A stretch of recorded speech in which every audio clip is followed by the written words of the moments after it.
Did I get you anything before we get started? I'm good. Thanks. Look at you, you're fidgeting. You have a lot of you have lipstick on your hand. Mm-hmm. I'm not gonna ask. Don't tell me. I don't want to know. I have my own thing going on. And so here's the way this works, man. We are going to learn all about you, Mandylicious. Okay. And what we're here for, we're here, I'll tell you what, man, we have thousands, and I never thought it'd grow this fast. We have thousands of teachers that have been downloading this and listening to it in their cars on the way to work, and they find out about people and their experiences when they were a kid in school. So we're going to talk about you, and because I don't know much, but I know that you moved around a lot. It's true, I did. And we're going to talk about all that, and we'll talk about different schools that you went to and different teachers that we see if we can conjure up some images and some emotion about what they were for you, good or bad, and now that you're a mom and what kids, what their experience, what your kids' experiences are, and what your experiences are now with teachers. Now that you're on the other side as a parent. And we'll talk about all that recipe of all those ingredients that help you become you, and what you have going on with your business. And we're going to talk about health and fitness and nutrition and all of that. And man, we're going to get to some bottom of some stuff. Well, that's a lot. I should have brought a lunch. Don't worry, I got enough for you. So here's the only thing that we ask of you, just like everyone, is complete and total honesty. Cool. No problem. Authenticity. You got it. All right. That's all I am. Awesome. All right, Mandy Trichell. We have Mandy Trichell in the house. What's up? Very nice. Here we go. Julio, you ready? Yeah. Let's do this thing, brother. It is official. Here we go. It's been a few days since we've done one of these. You ready? I'm ready. There it is. Mandy Trichell in the house for the Teach Like a Rockstar podcast. We have got a lot of stuff to cover, young lady. I'm ready. We've got it all. We've got you and your life and your kids and education and teachers, health, nutrition, fitness, your business, all that you have going on. And man, it's going to be some good stuff. And so before we get started, we have some shows coming up. We have Teach Like a Rockstar in San Antonio, February 21st. And then that's a Thursday, and then on that following Monday on the 25th, February 5th, we are here in Houston. And then, and you know what? I'll tell you what, we're heading up the road tomorrow. We travel to the metropolis of Valiant, Oklahoma, our neighbors to the north. Very exciting. All right, so Mandy, welcome. Thanks for coming in, man. Thanks for having me.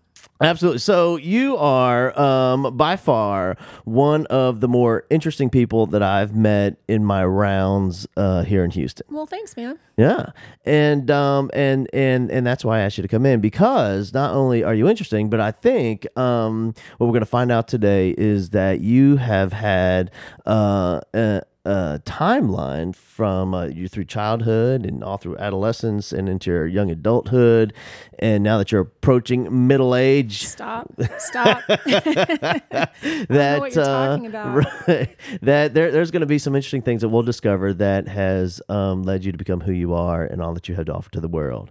So I'm glad you came in. So let's get started with this thing. First of all, today professionally, you are a trainer, personal trainer. That's what I do. Yep. It is what you do. And more than that, it's who you are. It's part of who I am. Exactly. Yeah. And so now tell us about that, because, that is an interesting business, because, people come into the gym and I boss them around. That's pretty much what I do. They pay you for it. Yes. All right. Bring on the pain and they pay. They do. And now this has always been an interesting concept, because this is real. I mean, the boom really happened was about 15 years ago, I think, is when that whole personal training thing took off. When somebody recognized that people come into the gym and they really don't know what to do and they don't know where to start. And I mean, it's really kind of, if you've never been, it's kind of an intimidating thing. Sure. It's different. I mean, if you went to high school and you were on football or wrestling or whatever you think, and they had the weight room there, and it just kind of, and then you go to the Y when you're growing up, and then you college, and there's, but for some people, when they turn 30 and they realize, wow, I've been gaining 7 pounds a year for the last 10 years, I need to do something.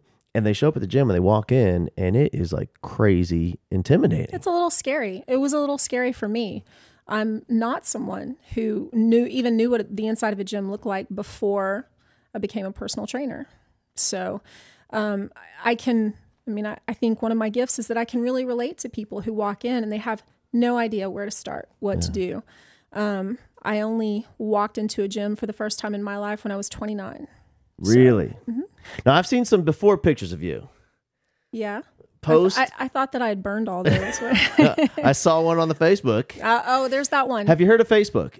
I know of Facebook. I do. Yeah. And so there's one on there, and then I saw, and it is a dramatic difference between then and now. Yes. Now I'm sure that was probably post maybe recent pregnancy and birth. Sure, it was about a year. The one you're speaking of is about a year post my third child. Yeah. You have 3 babies. I have 3. They're not babies anymore, though. No. No. In fact, I saw one of them also on Facebook, like a photo shoot, Timely's photo shoot. Oh my gosh. My 14-year-old daughter. Yep. That is crazy. Yeah. Crazy. She's growing up. They do that. All right. So at 29, talk to me about where you are in your life then, in terms of health and nutrition and the shape you were in, and because I mean there had to be like a turning point where you had to think to yourself, I want something different. How do I do it? Yeah, I was, like I said, it had been about a year and a half or so after my youngest was born, and I was 50 pounds overweight, and I had never exercised in my life. I was sedentary my whole life. I was the kind of kid that failed PE when I was in school. That old presidential physical fitness award? I didn't do well with that. Not even a little bit. Right. I joke all the time that I was, the first one hit with the dodgeball and the last one picked for kickball. Right. But I really wanted to get the weight off, and, I wanted to feel better. I wanted to be able to keep up with my kids, and I was recently divorced. I wanted to look good too. Yeah. So I started doing a kickboxing class at Urban Jungle here in the Heights.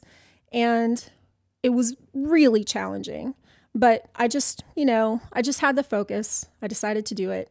And the more I did it, the more I got interested in how it was happening. So I was doing it. I was exercising, getting stronger. The weight was starting to come off. I started adding the nutrition part because I was interested in it myself. I didn't have like a single person telling me what I should eat and what I shouldn't eat, but I was doing a lot of reading. We have the internet. We have a lot of access to information. Sure. So the more I got interested in it, the weight started coming off. People started asking me, "How are you doing this?" And the more they asked, the more I learned, so I could answer their questions better. And you told them exercise and nutrition. People hate that answer. They don't. They definitely want it to be a lot easier than right. that. What? Working out and you eat what? Yeah. It's so interesting, though, because I don't think it's necessarily any more difficult or challenging than, all of the other ways that they say you can do it. Surgery, pills. I mean, all of that's difficult. It all comes with a price. So why not do the right thing? Yeah. So for you though, you just decided and did it and it worked. And that's not true for everybody, because like this is a real head game for some people. Because I mean, here's the thing: everybody knows what to do. And when it comes down to it, everybody knows. Well, I have to work out, and I should probably raise the intensity level when I work out, and I need to eat really healthy foods. And most people have a pretty good idea of what that probably is. Sure. You'd be surprised how many people really, really don't, though. Right, or sabotage them because they don't think it, they don't really understand that what's really in the salad dressing. They think the salad's great, but then the whole thing goes downhill with the dressing. So yeah, but a lot of people can figure that out, that what to do, and they have a why, like why they want to do it, and they even kind of have this how they're going to do it, but something doesn't click in the head for a lot of people where they just can't do it. Well, but for you, it kind of happened. What do you think that's about? You have to get comfortable with the fact that it's a process, and it wasn't quick. It took me 2 years to lose those 50 pounds, but for me, it became more. I wanted to look great, but it became more about like I really wanted to be stronger. I was interested in being stronger and faster and being able to do more. So that, I think that when you get to a point where those things become as important as looking better, I think that makes a huge difference. Sure. Tell me because when you say 2 years, 50 pounds, Mm-hmm. couple pounds a month. Yeah. And, well, there were times when, I might take off, 10 pounds in a month, but then I backslid. right. And then I might, It sounds like we're talking about a heroin addict. But I was back on it. I was back back on the juice. Yeah. I was back on it. Sugar has always been my big weakness, and I still struggle with it, but you said something, actually your wife told me something that you said a long time ago, and I use it with my clients all the time. And it's that, if you fall off the wagon and then you just decide to say, screw it. Right. It's like getting a flat, pulling over and popping the other 3 tires. Right. Love that. I love that. But, even though I didn't have the metaphor, that was kind of my attitude for the first couple of years. I'd fall off the wagon and I'd jump back on. Sure. I'd fall off the wagon and I'd jump back on. I still fall off the wagon. I still do it. But, it's never to the vast degree that it was before. And I always get back on.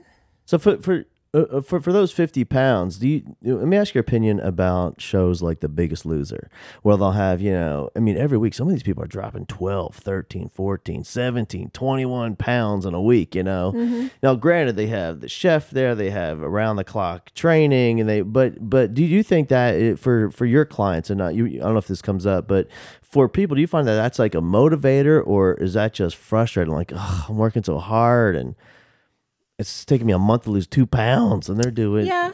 I mean, it can be very frustrating. I do have some clients that we discuss it. We have to have a lot of discussion. We talk about it constantly. We do check-ins, and one thing I try to encourage them to do is to stay off of the scale.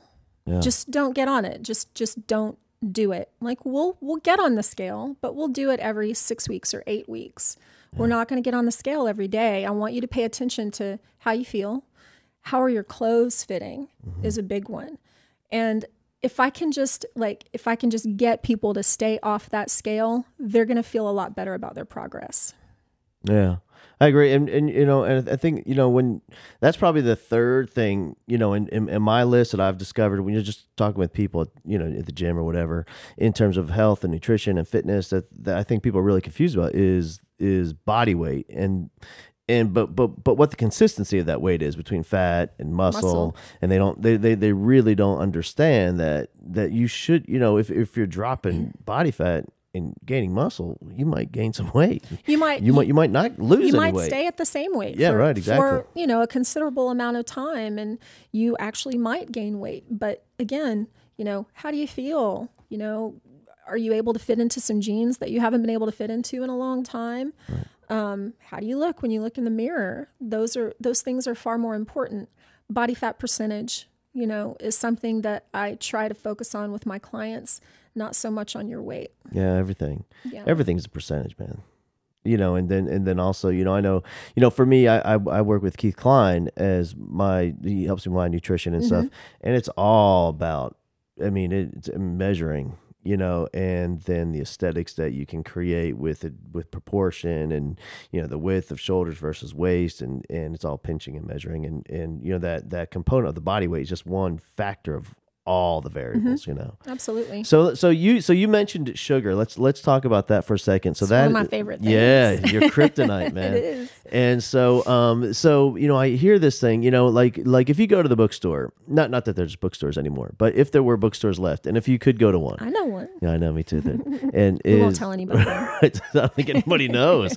And well, if you were to go to the health section and diet section, there are shelves, and shelves and shelves and shelves and shelves full of books on how you're supposed to eat and your body type and your blood type and this and that. And sugar has a whole two or three shelves alone, breaking the sugar addiction and all that. So like, is that like a real thing? I mean, like is it possible, like, physiologically to be addicted to sugar? Is that just kind of a mental thing? What do you? Well, I mean, that's debatable. People say, I mean, is it habit forming or is it actually chemically addictive? It's debatable. Right. I can tell you that I personally feel when I'm at my worst with it, I feel addicted to it. I genuinely feel like I just have to have it. And it will take 2 or 3 days of not having it to not have that intense craving that, I just absolutely must have my sugar. Really? Yeah. So I don't get that. But well, for some people, it's like it's salt. Some people have their weakness is salt, and I've heard those people, my clients, say the same thing. For them, it's chips, it's potato chips and tortilla chips and anything that's salty. Right. For me, it's the sugar. Yeah. And for a lot of people. For sure. That's what it is. For me, I think, when I was growing up, I had tons of food allergies. And, a lot of people know about the peanut one. I'm the peanut guy. I can't have the peanuts. But in addition to that, when I was growing up, there was no dairy. So no eggs, no cheese, no milk. So I never had cake and cookies and so maybe, some part of me thinks because I didn't grow up with a lot of that. It wasn't ingrained in you. It wasn't, when you were young. and it really wasn't even part of my emotional conditioning. Where, like, when people celebrate, man, they want to have a cake and they want to have, well, for me, I don't really think about like that, Yeah, I grew up having Fruity Pebbles for breakfast and chocolate milk at lunch and Little Debbie snacks after school, and and then after a really incredibly unhealthy dinner most of the time, more Little Debbie snacks for dessert or whatever my mom made. There was a lot of sugar in our diet when I was a kid. It was bad. What I was having for breakfast? My mom she'd make me this little pot of tea. And I'm not kidding. And have my little, like, this little personal pot of tea with this red rubber thing, so to keep your hand so you can pour it in this glass, thing. And then I also she would cook up some steak, some little sirloin cubes for me, just sizzle them up in a pan. I'm not kidding. And like, I would open up my lunch at lunch, and sometimes we'll have a shrimp cocktail in there. You have got to be. I'm not kidding at all. We had a very different experience. Very different. Yeah. And anyway, so the sugar thing, people talk about, like, they have I just don't, I've never felt, I like a nice piece of cherry rhubarb pie, don't get me wrong, but it's like I've never felt this ridiculous physiological. Well, that's fantastic. And I think it says an awful lot about how we should be raising our kids with food, what we should be feeding our children. Those of us who grew up eating poorly, we will continue to struggle with that throughout our lives. And if you grow up eating healthy, chances are you're not going to have that kind of struggle. Yeah. And it affects them, especially the sugar thing. I mean, like, isn't it wild? Like when your kid gets a whole, like, you say, okay, let's all go for ice cream, and it's like 7:30 or 8 o'clock at night, and it's like kitty crack. I mean, they're just out of control. Yeah, you're thinking. It's a drug. Unmotherly thoughts at that point. Yes, yes. It's a drug, man. It's crazy. It's it's like this caffeine. It's like they all drink Monster drinks or whatever that stuff is. No. All right, so you at 29 flip the switch. Yeah. And you just decide you're on a whole new path. And you're kickboxing at the Urban Jungle. And how do you at what point do you think, this might be a profession? I had someone suggest it to me at Urban Jungle. Her name is Michelle. She and her husband own the place. She and I had been talking about it, about just how into the workouts I had gotten. And she's like, well, maybe you should consider getting the PFIT certification. And I kind of mulled it over. And I was also going through this, really transitional time. Like, I was, after being a stay-at-home mom for 7 years, I was back to working, and I was bartending, and that was not working for my schedule for being a mother. So I was also looking for something that I could do for a living that would allow me more time with my kids and to be a better mom. So, I was like, you know what? I'm going to do it. I'm just going to do it. So I signed up for the PFIT course, and I was just very driven to do it. I wanted it. Sometimes a switch just flips and it's like that. Yeah. So as soon as I got my certification, I started taking on whoever would be my client. Sometimes I trained them for free. Sometimes I trained them for very little money.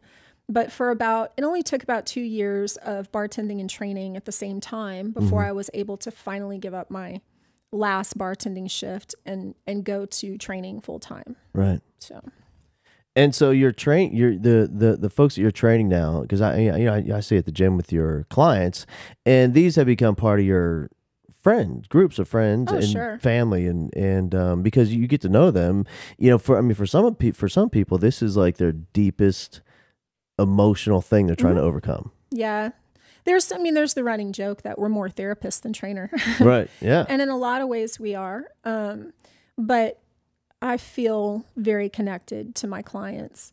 And I don't take lightly what I'm doing with them. It's not, they're not just customers to me. They're very special people, and most of them are very much my friends. Yeah. All right, let's go. Let's overcome some of the objections to fitness and working out, exercising, cooking, carrying. I weigh my food. I pack my food. All those things. Mm-hmm. So, because we have a lot of educators that man, it is tough. We're there early. We stay late. We and then you come home and you parent, and then we have you continue working, you're grading papers, preparing for the next day after you put the kids to bed. So the first one is the time. Mm-hmm. I just don't have the time. Well, I'm a firm believer that we have time for what's important to us, and it just has to be that important to you. Like we all have our priorities, and then we have our frivolities, and if something's important enough to you, you'll give up a frivolity to make it a priority. It's really that simple. Sure. And it's hard to tell somebody, make this a priority. The timing has to be right. Right. At some point it will be. And when it is, you'll do it. Yeah. I think, for me, I think it's a combination as I've talked to people about it. It's a combination of what they think they're doing with their time versus what they're really doing with their time. And money. Mm-hmm. And then also the why. They really haven't sat down and come up with a big enough why they want to be healthier. Mm-hmm. The first one, as far as priorities, like I love American Idol. Like that's my thing. Mm-hmm. Like I love it. But if it came down to it, like if I really sat down and thought to myself, which would I really love more, being in shape and healthy or American Idol? Of course, like if I really analyzed it and thought about it, obviously I'd pick health and longevity. Well, sure. Over American Idol. But that's, for me, that's what it takes, is to sit down and decide, okay, what is important today, right now for me? Yeah. And I have to give it, and so it's that combination of priorities and the why, like what deep down inside, deep, do you really want? I think it's really easy for people to just get caught up in life. Yeah. And especially people who, teachers are a really good example. They're not just working when they're working. Right. They're always working. And then if you throw family into the mix, it's that much more challenging. One of the things that I talk to my clients who have really busy schedules, especially people who are at computers or they're sitting a lot, or, even people who are not necessarily busy, but they are spending time in front of the TV. I'm like, there's always an opportunity to multitask. You can exercise and do something else at the same time. Say you can't go out and get a trainer. You don't have that block of time to go get ready for the gym, go to the gym, have the workout, shower. Maybe you don't have time for all that, but something is always better than nothing, no matter how small it is. And if you love to watch American Idol, if that's your thing and you don't want to give that up, well, exercise while you watch American Idol. You know, Right. do your squats and your push-ups and your jumping jacks. Just do something in your living room while it's going on.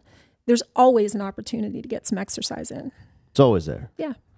All right. So that is one. Here's the other one is the food part. Mm-hmm.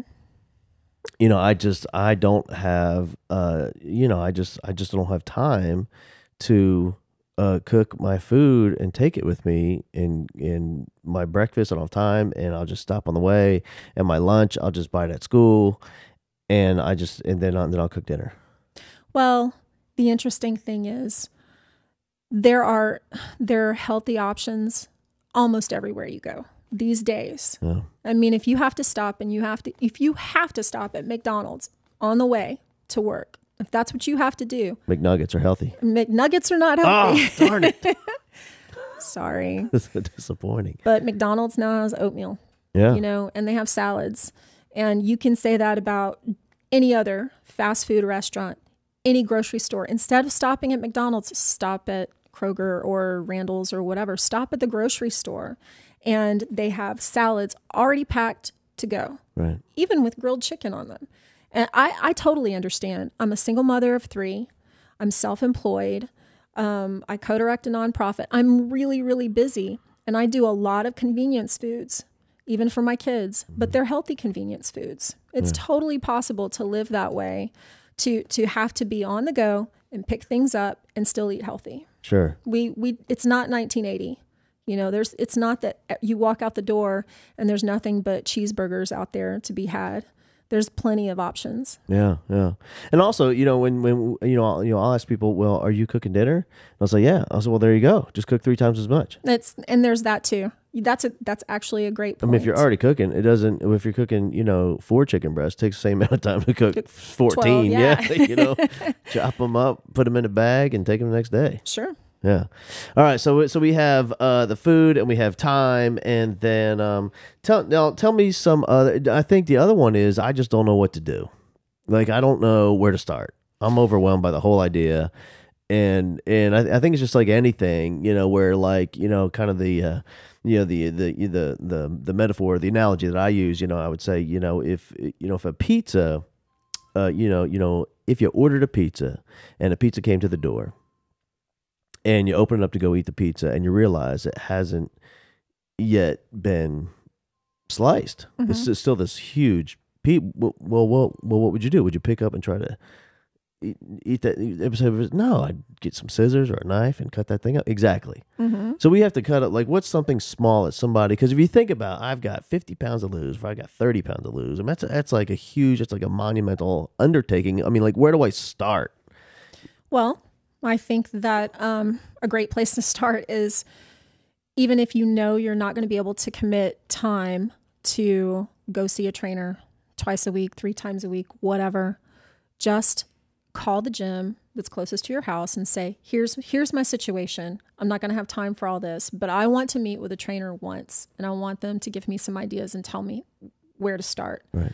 I've done that for a number of clients, and I've done things like I've set it up so that I email them workouts. You know, there's something you can do, and that'll at least, you know, get you moving.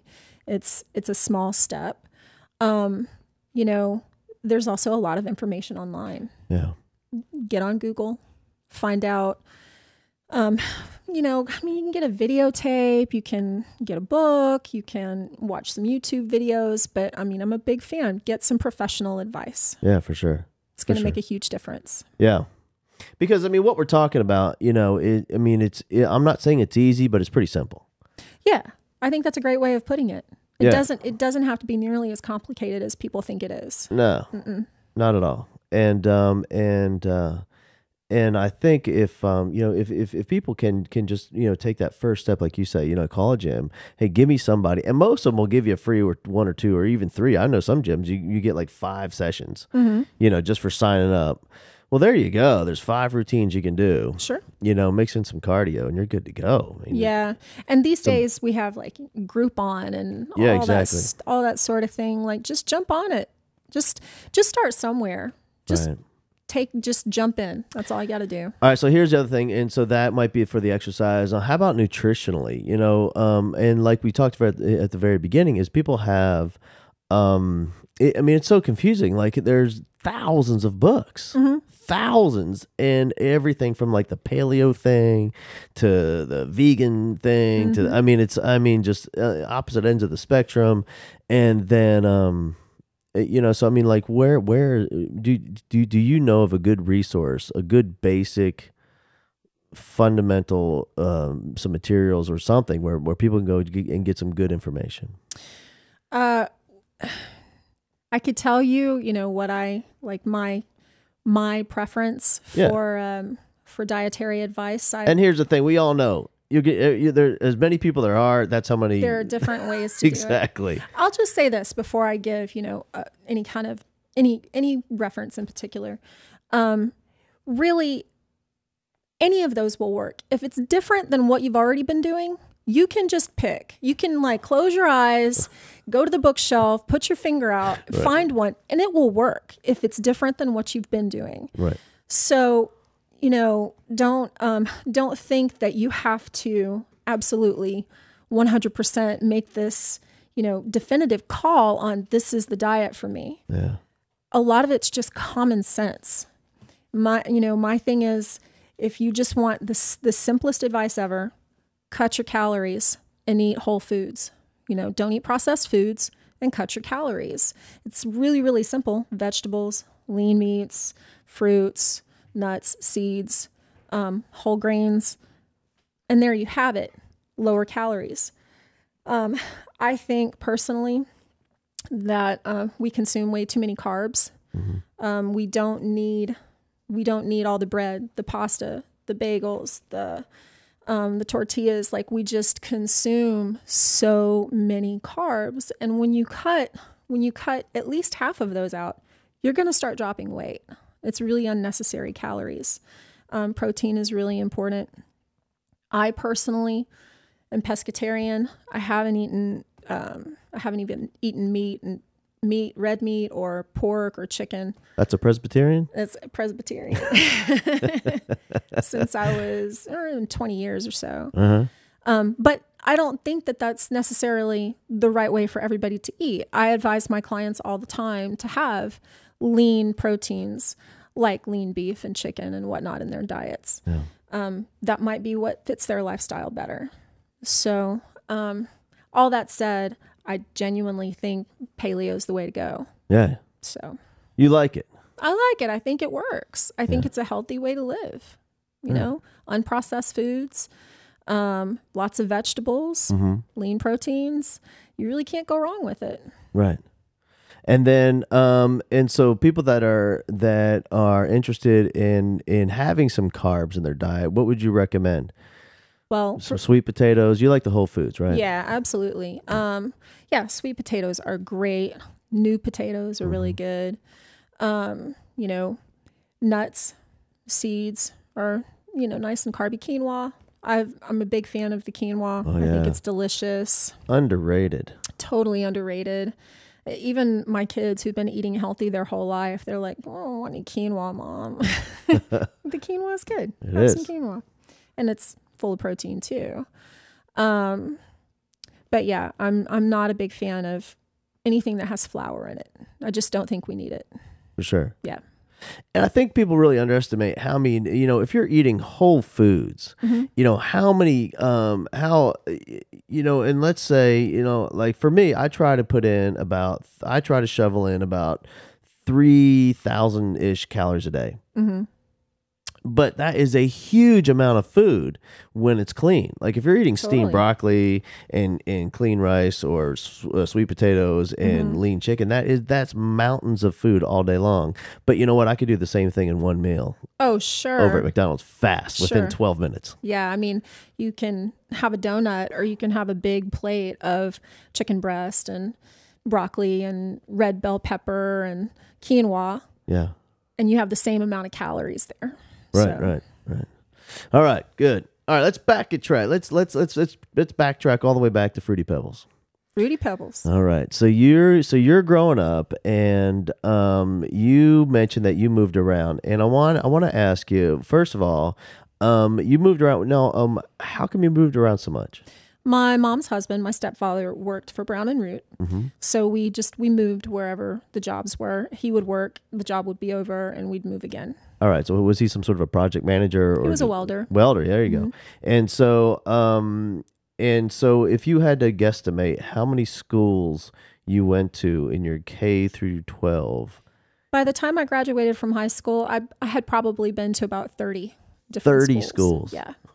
Yeah. Gosh. We typically moved about every 3 months. Occasionally, we'd be somewhere a little bit shorter.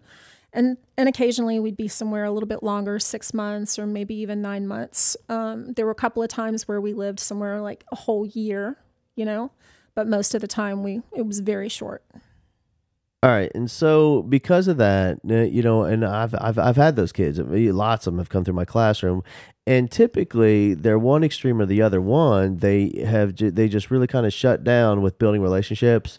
They're not in, because they know they're out of here, and maybe they felt some pain in the past where they developed some great friendships with teachers and kids, and it was so painful they just didn't do it again. Or they were really good. They're the other. I mean, they came into the classroom and they immediately kind of connected with everybody, and they were gone a few months later. But while we had them and while they were there, they kind of made the best of it. Were you and either one of those? When I was a kid, I was extremely shy, and I didn't make good friends or very many friends. I would always connect with at least one person, no matter where we lived, but I learned pretty quickly not to get too close to people. In my adulthood, though, I think that has served me well because I'm able to relate to just about anyone. Yeah. And I've realized where I didn't have much of a chance to as a kid, I just kind of thought that I was shy, and I didn't realize that was a product of the process that I was going through, the environment that I was in. I now understand that I'm an extremely social person, and that I love being around people. And I'm grateful for the experience, just because, like I said, I'm able to relate to so many different kinds of people, and get along. Just kind of fold in. How did you do academically? Oh, fine. Yeah, I did really well. It's interesting. I think. I grew up in the South, so I lived in every southern state from New Mexico to the East Coast, and I think it's fairly common knowledge that southern schools they have how do I say it? They're just not as great as schools in the North, like the educational system, especially in Louisiana, Mississippi, Alabama. It's not so great. So sometimes we would come from larger towns where the schools were a little bit better to smaller towns where they weren't so great. And so if I had been way ahead in the curriculum, and then we'd move to a smaller town where they were way behind, that would put me ahead. But then it wouldn't be so challenging to catch up if we went to a better school. Yeah, and then did you have the same experience with friendships among students as well as teachers? Or now were you able to connect with teachers, or did you kind of? There were a few teachers, definitely a few teachers, and when I was growing up, that I really connected with and loved very, very deeply, and still think about them to this day. There were a couple of teachers that I consider like the monsters of my past, of course. But yeah, I mean, specifically in 7th grade, I had a teacher named Miss Betty White. Isn't that funny? Wow. But we called her Miss Betty, and she was really kind and open and encouraging. And I mean, all of the students loved her. So I'll always have a really special place for her. And most of my English teachers I got along with really well, and really felt connected to them. What do you think it was about her specifically? Was it how she treated you, the way she taught, the way she gestured? What was it? She was interested. She was genuinely interested. It wasn't, I mean, we definitely learned things from her, but it wasn't necessarily the way that she taught information. It was that she was genuinely interested in who we were, what was going on in our lives, whether we were happy or sad, who are we talking to? And she wanted to know about us. Yeah. So. Yeah. And then who else? You said there's Betty White and there's another one. There was my senior English teacher. Mm-hmm. She was really old. She was probably 70 when she was teaching, but she was amazing because she didn't treat us like children. We were high school seniors. Right. She very much encouraged us to, even whenever we were writing, even explore our sexuality in our writing, and that's not very common in a senior high school in the English South. Yeah. Right. And this was Clear Creek High School down in League City. Yeah. Great school in them, by the way. Yeah. I was there for most of my senior year and I actually really enjoyed it. Yeah. But yeah, so she just treated us like adults. And we all, when you're 17, you really appreciate it when adults treat you like an adult. Oh, absolutely. Yeah. So. Yeah. And then I want to also explore a little bit. You mentioned some teachers that maybe didn't have such a positive impact. Oh yeah, there's one. I'll never forget her. No, we don't have to mention any names here. Yeah. She was my third grade teacher. So we have a year and give us a state. Hold on, I have to think about that for a second. Not that it matters, but yeah. I want to say I think this was Mississippi. Uh-huh. Yeah. Is that her name or is that the state? That would be the state. That'd be great then. It'd be Miss Mississippi would be awesome. I would love that. I've always struggled with being messy, disorganized. And when I was 8 years old was no exception. I had a very, very messy desk. And she made me stay after school to clean up my desk one day. And I have a really distinct memory of cleaning out my desk and both her and my mother standing over me and just giving me the third degree, just, telling me how it really, that kind of stuff that almost seems like an after school special, you'll never amount to anything, Right. Like that phrase specifically, you're not going to make it in the world. At the time, I really wanted to be an astronomer when I grew up. That's what I wanted to be. And she was like, you'll never be an astronomer. You can't do something like that if you're going to be this messy. Not with that messy desk of You yours. need to get it together. Right. So they're just stomping out the dreams right there in the third grade. Totally. Oh man. And I'm convinced. I've done enough, work on myself that I do understand that particular incident has a lot to do with the fact that I still struggle with being messy and disorganized and, that sort of thing. Like I haven't quite worked all the way through that yet. Yeah. So. But it's, I think people really underestimate, what that's like for a third grader. Yeah. Sitting, because you have to, if you put this picture, here's a kid, sitting in the desk, their feet swinging off the chair, don't yet reach the floor all the way because now they've moved into the big desk. Yeah. And their feet swinging. That's a good point. And they're looking up the nostrils of these giant people. Yes. That, can you imagine? Because here you are. Oh, I can. This would be like in your world right now, like an 8-foot tall monster, two of them on either side of you, and you're in this giant. And it's just the finger pointing and like the furrowed brow and just anger spewing from not even one but two, the two most influential people in your life. Yeah. And the whole time knowing I'll be out of here in a few months. There's that too. Yeah. Easy there, Mississippi. I'll be gone. Settle down, mama. Yeah. And then you mentioned there might be another one. Is there one that comes to mind that also was more of a negative? I think you said there's a couple. I think you called them monsters. Yeah, there was. I got spanked when I was in first grade. By an educator? Yeah, it was Louisiana, you know? Right, yeah. Yeah, this was Louisiana.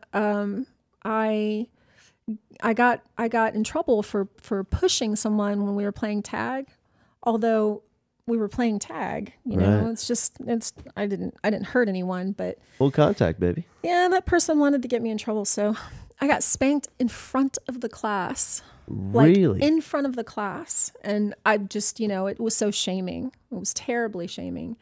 But again, we didn't stick around for very long, so you know. Right. Yeah. And you know, that still goes on in small towns. Oh, yeah. Even, you know, when I was in high school, I went to a school in Leeton, Alabama, where I can remember it really blowing my mind. I was in 10th grade. I got spanked there once too. I got wrapped across the knuckles. In 10th grade? In 10th grade. But that was bad enough. But I saw... what year was this? This was 91. Mm. But to walk out into the hallway and see these like this little old English teacher spanking this football player who's like a grown man. He's like 18 years old and she's paddling. Not that anyone should be paddled ever, right? I mean, it's just as disconcerting if it's a small child, but just to give some context of like just how the backward mentality of that particular place. Right. Yeah. I mean, I just, you know, every angle of the social dynamic of that situation is mind boggling, where like from the schools that I taught in, more of an urban environment, like I can't even imagine, you know, telling some kid I'm about to pout. I'm gonna. Oh, really? Can you imagine? Yeah. Lawrence, come here.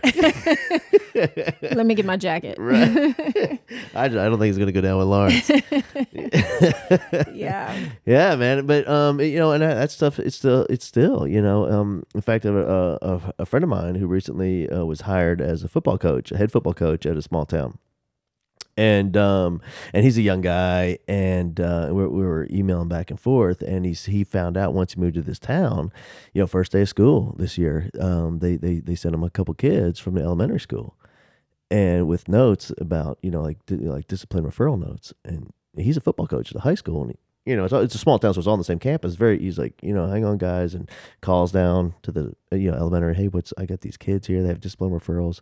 Yeah, they're there to get, you know, spanked. And he's wow. Like, what? Like said, that was not in my job description. Nowhere does it say that in my contract. And everybody's kind of assumed, hey, you're the football coach. That's what's going to go down. Because that's what football coaches do. And he was like, bro, there's just no way I'm beating children. Deal breaker. Right. And but they found another candidate right away who was willing to step up and beat the kids. Wow. Yeah, I know. And yeah, man, it's a mind blower. And anyway, all right, so you're moving around, and you are having some positive teachers and some, but isn't it interesting whether you know, like I always say, the impact is huge and it lasts forever. Whether it's positive or negative, yes, it's up to you. Mm-hmm. And I mean, either way, and mediocre is completely unmemorable. Right? Exactly. Yeah. Yeah. And I also think it's fascinating how you can relive and to watch you talk about it, and you know, because I can see how your eyes go up, and you're picturing these people standing above you. Mm-hmm. And like it's in a movie, like you can picture it's still happening, sure, just like it happened yesterday. Yep. It's still in there. It's there. Yeah, and I think as educators, we because you know what it is. It's such an emotionally driven thing where, you know, and for, you know, because we love these kids and we want so much for them, and then we're caught up in that, you know the classroom, and you know, I think sometimes we forget that these kids are going to remember these words that slip out. Yeah, forever. They will, and especially if it's timed just right, yeah, you know, or just wrong. Right. Now, I'm interested how for you, because you've seen a lot of teachers. I have 30 schools, good ones, bad ones, and so how has this set you up as a parent? Because you have kids, you have 3 kids in school. I do. And so, in your work with them and their teachers, how is that for you now? It's kind of interesting. I feel like I have a pretty high standard for what I want for my kids. I definitely want something completely different than my experience, and they've had that and will continue to have that. They've been at a Montessori school that goes all the way through junior high for the last 7 years. And I just recently had an experience with my youngest, who's 10. He was with a teacher who I actually really care for very dearly as a friend, but her teaching style was not matching his learning style. He was really struggling severely in her class, and it was translating at home to extreme stress. Like, he was literally just hating himself. The stress was so overwhelming for him, of getting the work done and getting the work checked off and so on and so on. And he just felt so unsuccessful. She and I had many meetings. We definitely tried to make it work. In Montessori, children are with the same teacher for first, second, and third grade, which is lower elementary, and for fourth, fifth, and sixth grade, which is upper elementary, and then for seventh and eighth grade, which is middle school. And he's in upper elementary. So he'd been with her through all of fourth grade, and he's in his fifth grade year now. Struggled all through fourth. We had a really challenging time. It looked like it might be better for fifth grade, but it wasn't. And so I started the process of having him move to a different teacher. And he's now with a woman who I think is very much like Miss Betty White. She's so interested. She so wants to know what their stories are. She wants to make them feel successful. She wants them to be happy and proud of their work. And she's been so fantastic about giving me updates on how he's doing. And one of the most interesting things that I think she has said, she's so excited to be positive and to teach these children how to be positive, and to understand that being successful doesn't have to mean that you're stressed out. And she tries to impart that to them. And she's told me repeatedly that is his biggest struggle. He's doing extremely well in her classroom, a complete, just total 180. Yeah. But he thinks that he needs to be stressed out. And so he still thinks that he's unsuccessful because it's too easy. Does that make sense? Yeah, it does. So we've had to prove to him that he's doing enough work, that he's doing the right work, that it's coming along. But all that is to say that, yes, I mean, I'm interested enough in their education that if I feel like they're not in the right environment, I'm going to make sure that they get moved to the correct environment. We call that conscious parenting. We do. Yeah. Yes, we do. And so now this is interesting. You have his first teacher. You said you're friends with her, and is it would you say that for lots of kids she might be a great teacher? Absolutely. Yeah. Yes, and she is a great teacher for lots of kids. But that's one of the, in my opinion, that's one of the failures of our public education system, is the idea that this one teaching method is what's right for all children. Right. And it's not, it's just not. No. There's so many different ways to learn and so many different ways to teach. Sure. And she was also my daughter's upper elementary teacher. How'd she do? Great. Great. I mean, she struggled through fourth grade a little bit, but fifth and sixth grade were great for her. And she was an awesome teacher for my daughter, but not for my youngest son. Right. So here's an interesting question that I want to hear from you is, when your son moved to the new Miss Betty White's class, Nuevo Betty White. Do you think that it was a match between her teaching style and his learning style, or maybe it was the fact that she's just so genuinely interested, authentically interested in him, that maybe like the learning style and teaching style almost doesn't matter at that point because there's that connection? I think that's that's valid and completely possible. because she seems to have the same effect on all of her students. Yeah. Yeah. I haven't yet heard of someone wanting their child moved out of her classroom. She's, you know, I mean, she's magical to me. Loves them. Loves the kids. She loves kids. I think it helps that she's kind of tiny and she's very she's a lot of energy. She's kind of a kid herself. Yeah, right. So of course it helps. Yeah. Kidding me? Yeah, and so that's great news, right, for your son. So he kind of found his home. Yeah. Has a great teacher, and he'll be with the new Miss Betty White for next year, I guess. Yeah, for another year. And then it starts again. And you're right, you know, this whole model of education that we have, I mean, first of all, the idea that, you know, you get, I mean, here comes 32 kids in for a teacher's class, and these are your kids. And hopefully that's a good match. But the odds really of 32 kids, you know, all being a good match with that teacher and that teacher for that kid. Yeah. So as an educator, we got to find ways to teach all these 32 kids, all different personalities, different learning styles. And so there's that one common thing that we all can do, and is just love them no matter what. I think you're very right. And accept them every day, exactly who they are. Every day, and that genuine interest every day for that kid. Be interested. And that overcomes so much. But you're right, when it comes down to it, you know, and I think that's good advice for parents. If it's just not working, I mean, it's time find something that will. It's time to have a meeting at the school. And then or a long series of meetings, which is what the process was. But you know, that's because you did it the appropriate way. My advice is you go into the front office, you just start screaming and cussing and throwing things, cussing and screaming and throwing and kicking stuff, and they're going to move your kid. They're going to do all kind of things for you. So well, good. So everything's happening there, and then so your kids, you have a kid going into high school soon. Yeah, my daughter is 14. She'll be in 9th grade next year. And then my middle son is 13. He'll be in 8th. Oh, my God. Yeah. And then my youngest is 10. He'll be in 6th. All right. And so here in Houston, we have a number of ways that a kid can go to high school.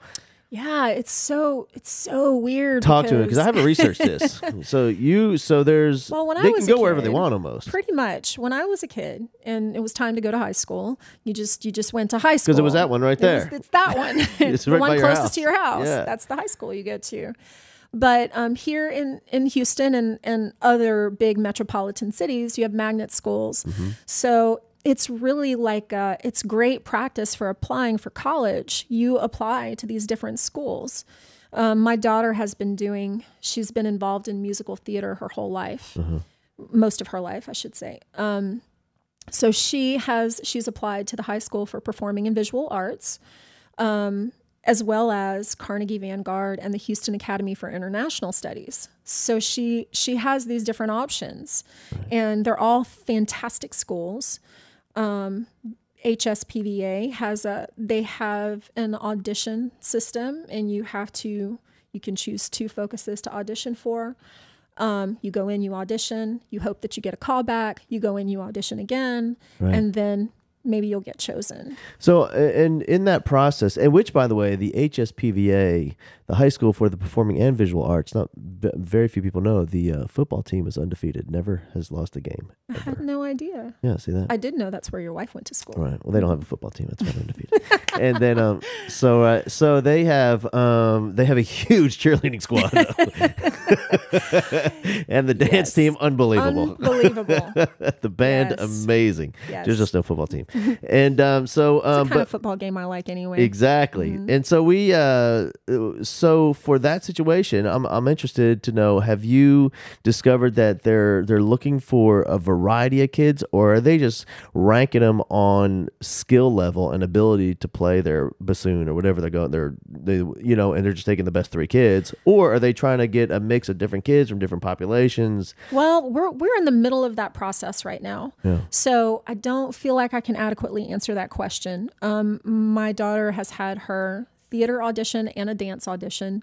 She just got a call back for the theater audition. And I just, I have to brag for a moment. Out of 500 theater applicants, 80 were chosen for a callback, and she's one of them. Yeah. And from there, they'll narrow it down to about 40.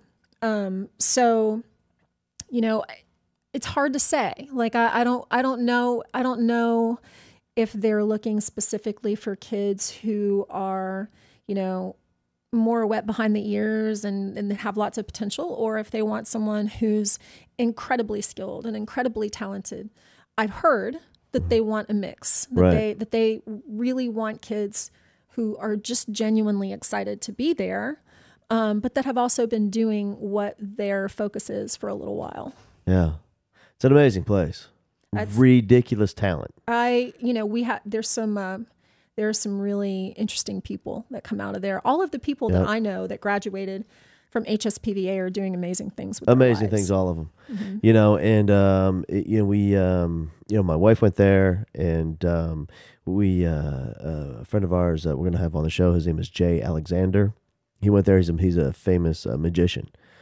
And he was there, and the bridge in front of my house was welded by an artist from there who just graduated a couple years ago. Nice. Yeah, and it's just an amazing place. And also at a recent dinner event, there had musicians, kid playing piano, a little jazz trio, but just insane talent. Mm-hmm. Like if you close your eyes, you knew they was like 70-year-old dudes, but you open your eyes and they're 16. Sure. And I know that there was just a Grammy winner who went to HSPVA, and I wish I could remember his name, but I saw it flash on Facebook the other day. Right. The founder of WordPress. I knew that. Yes, I remember reading that as well. Ridiculous. Yeah. Yeah, that's a little something he's got going on. And it's a public school. Yeah, really. Yeah, exactly. It's a publicly funded school. Right. Which is great. Yeah, and we have some other magnet programs and schools of focus. We have the my favorite is the law enforcement. Is that your favorite? How? I don't know. How's their football team? I don't know. I think it's a little funny, Yeah. Yeah, and then and there's some other ones, and well, there's that Houston Academy for International Studies. I think is so remarkable because so smart. You get to go to HCC while you're there, which the school pays for. You can graduate with an associate's degree, and you have the option to spend your senior year in a foreign country if you have the grade point average for that privilege. I just think what an opportunity. Yeah. It's incredible. All right, let's talk about you as a teacher, because you have a little thing that you do called parkour, and you are with a group called Urban Movement, which is your nonprofit that you mentioned earlier. It is, although I should mention we recently made the decision to go for profit. Yeah, that's what I'm talking about. Yeah, and I'm a fan. Yeah, I'm all for profit. And, I feel like we can do more for the community as a for profit. I totally agree, and because as a nonprofit, there's some limiting factors, and you have a board, and there's a lot of decision makers, and there's a lot of red tape, and as a for profit, so much more flexibility. Yeah, it's true. Well, and more importantly, I think that as a nonprofit, we are spending more time relying on the community, and as a for-profit, we can actually do more. Agree. Yeah. Yeah. And so you now, like for there's a lot of people that have no idea, they have no clue, and they're gonna have to. They wouldn't even know how to spell parkour. Parkour. And so, how would you describe this? Okay. Parkour is. The idea of parkour is that you can move over any obstacle that's in your path with as little resistance and as efficiently as you possibly can. So it involves a lot of running, climbing, vaulting, jumping, rolling, balancing. We joke frequently that although maybe it's not totally a joke, we're preparing for the zombie apocalypse. This is ninja training right here. Total ninja training. Yep. Right. And so my son is all about parkour, and so he's Your 7. son is a beast, man. That's his thing. He's one of our prize students. Yeah, so here's what I want you to know as a teacher and as a mentor and someone who facilitates groups of kids, is when he comes home, he talks about you, and he talks about Cameron, and he talks about what you guys say and what you guys do. And so and you guys have been such a just a positive, reassuring influence in his life. I love hearing that. Yeah, and That's what we're going for. yeah, and although, you know, I mean, it is about all those things that you mentioned. Also, what it is, it's about you know, helping these kids develop, you know, those qualities of character, of courage, and there's a lot of trust involved in taking risks, calculated, disciplined risk, Yeah. and setting goals, preparing to reach those goals. For me, as a parent, that's kind of what I see the role of parkour in my son. But besides that, he's ridiculous strong and Sure. I and mean, there's, flexibility and all that. The we physical part's there. intentionally put it's almost a martial art sort of quality to it. We call it the yamak spirit. You know, we have a certain code that we live by, that we teach by, and that we impart to our students. And it has everything to do with integrity. It has everything to do with, you know, respecting your body where it is, respecting the fear that you might have, understanding that it's there for a reason, doing things safely, helping your fellow student is huge in our class, being supportive. We don't take unnecessary risks, but we do encourage our students to do their best and take very measured risks. Understand what you're getting into before you go for it, and know that it's safe. Yeah, and here we just happen to be talking about parkour. Mm-hmm.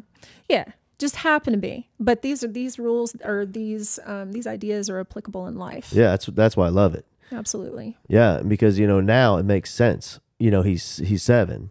And so the physical part of it makes sense, but these are the qualities that I'm hoping I don't mess up and somehow parent out of him, you know, by worrying too much or whatever. But he'll you know, have these and take them with him for the rest of his life. And so what you guys are doing, you know, I just hope you guys don't underestimate the value that you're bringing to the lives of all of those kids of all levels. Well, we definitely love hearing that, and it just motivates us that much more to keep doing what we're doing. Yeah, because, you know, some teachers have the traditional classroom with 4 walls and a door with a skinny window on it with chicken wire in it, Mm-hmm. and desks and rows and columns and alphabetical order of kids. And other people have a different kind of classroom like you. But regardless, you're still a teacher and you're still working with the kids. And just like you had those educators that you can remember, positive or negative, it's still in there. The same goes for you and Cameron and Wes and the rest of those cats over there doing the parkour thing. Those kids are going to remember that forever. That's great to hear. And, you know, we strive to give them really good memories and moments that they can take away and be proud of and look back on. Yeah. Well, good. All right, here's the final thing. We have some teachers that I have talked to, and they have asked if there was any way that they could work with you, possibly at a distance. Some distance learning, we call that in education business. Yeah. And so, you know, some people might want a session or two on where to start, how to get started, maybe a nutritional plan or program, or just some, you know, get you and the reason I mean, at this point in my life, I kind of know what to do, you know, in terms of my exercise and my nutrition and all that, but I still go visit Keith every few months because I like to be held accountable. Mm-hmm. And I think that's an important role as well. So is it possible for teachers around the nation to get in contact with you and you can work with them online and on the phone? Oh, absolutely. Yeah, I would love to talk with anyone who's interested in that sort of thing. I've done that before. You can email me at mandy@your body.com. Mod Your Body. Mod Your Body. I love that. .com. Mod Your Body. So it's Mandy. Mandy with a Y. Mandy with a Y. Mm-hmm. You should say that every time. Mandy with a Y. Mandy with a Y. Yeah. Mandy with a Y at modyourbody.com. Mm-hmm. And also they can friend you up on Facebook. Is that okay? Oh, absolutely. You can find you on Mandy Trichell on Facebook. TRICHELL. You got it. Yeah. Awesome. Thanks so much for being in today. Thanks for having me, Hal. It was awesome. Yeah, you're great. I appreciate all that you do. And hey, so we'll have some questions, and people are gonna is what happens after these. People email me and they, hey, I couldn't ask this, or what about that? And so in the future, would you be interested in coming back on? Sure, absolutely. Anytime. Awesome. Yeah, and then what we'll do is I'll like compile all those questions and we'll get specific. Do a little Q&A. Yeah, about nutrition and health and exercise. Sure, that and sounds all great. Stuff. Awesome. Yeah. Thanks so much. Thanks, Hal. You rock, man. Yeah, Give it you up rock top. out there.